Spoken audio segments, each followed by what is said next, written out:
Hey, what's up everybody? Welcome back to Shop Talk. My name is Noah. In this episode, we're going to be talking about our new line of leather jackets. Leather jackets are an absolute staple in every wardrobe. If you don't have one or you're looking to make a serious upgrade to your current favorite, well, listen, you're in the right place.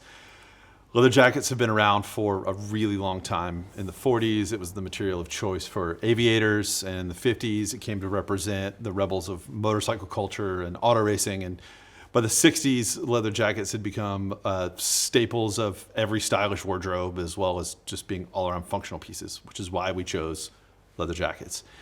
We have a lot to cover in this video, and because we made these jackets specifically to be heirloom pieces, I want to make sure we cover everything and anything you might have questions about to help make sure you're choosing something you know you're going to want to hang on to and be really proud to pass down one day. So let's dive right in. The first thing that we need to talk about is materials. All of our jackets are going to come in horsehide or cowhide. Now, there's some pretty significant differences between the two, and we can dive into that in a second. I want to talk about the other half of the equation here, which is construction. Every piece is handmade one at a time in insanely small batches. Each one of these jackets is incredibly unique.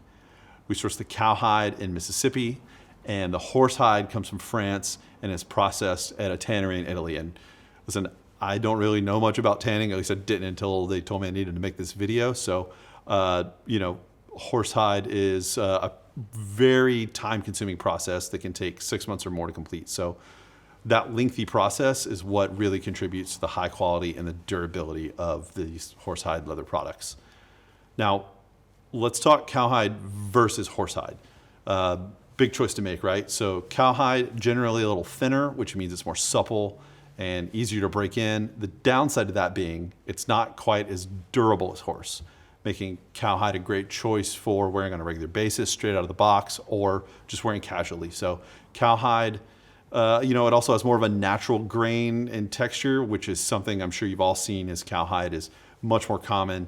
And that natural texture gives it, more of a rough and laid back look overall. So horsehide, on the other hand, is thicker and much more durable, which is why, traditionally it was used to make things, that I mentioned earlier, motorcycle jackets and chaps and bomber and fighter pilot jackets back in World War II. Overall, horse is much heavier than cow, which lends to the durability, but it also makes it much more difficult to break in. So aesthetically, horsehide does have a smoother texture and shinier finish compared to cowhide. So all these things are just stuff you want to take into account, right? These do make a difference, yes, and horse might be a little harder to break in, yes, but it also gives it the ability to develop a better patina with age. And if you aren't afraid of a break-in period, horse is going to be your choice. But listen, hey, that's the magic of leather jackets, right? Find what works for you and make it yours. It's all based on personal preference, application, and lifestyle. These things are going to break in with you and be very unique to how you wear them and what you wear them doing. So let's move to cuts. We have a few different cuts in this collection. They all come in a few different colors. And let's start with the lightest option. It's called the Finch shirt. It's an overshirt. It comes in two different colors, black and cognac. It has these heavy-duty classic snap buttons for like easy on, easy off, and a Western-inspired yoke that I absolutely love. Listen, the craftsmanship on these is absolutely unbelievable. Like I was saying, this thing is handmade. We make them all in tiny batches to ensure their uniqueness, and they're all hand-dyed by those craftsmen in Italy that I was telling you about.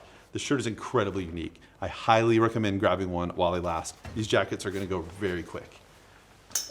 Moving on to the Bryce jacket. This is a really cool cowhide cafe racer style jacket. It has this great moto collar on the front. It's got a couple chest pockets right here. It's also got two hand warmer pockets. You've got this beefy talon zipper on the front. Again, handmade, one at a time, very limited quantities. And this jacket is ready to rip. And I think my favorite thing about this jacket is the color. This is such a cool leather jacket color. Highly recommend this jacket as well. Next up, we have the Gambler jacket. We do this one in cow and we do it in horse, which is pretty great. This is the cow I have in my hand.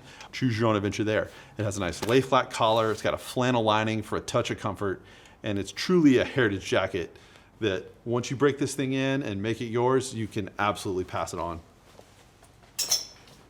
Lastly, we have the Rancho jacket, the one on the form right here. This jacket was inspired by iconic Type 1 jackets in the 1930s, and this jacket absolutely makes a statement. It's got this bold pocket up front, It's got these chest pleats right here. Really classic silhouette. Overall, you combine that with the horse leather, and this jacket is just a boss. It's hefty, it's durable, it's stylish, it makes a statement, and you know, what's not to love about this thing? So anyway, Rancho jacket, highly recommend this one as well. That kind of covers leather jackets. I know there are going to be some questions. Drop them in the comments. ironandresin.com. We're available. The store in Ventura. Come by, buy me a coffee. I'll tell you anything you want to know. Thank you so much for stopping by. Really appreciate it, and we'll see you on the next one. Bye.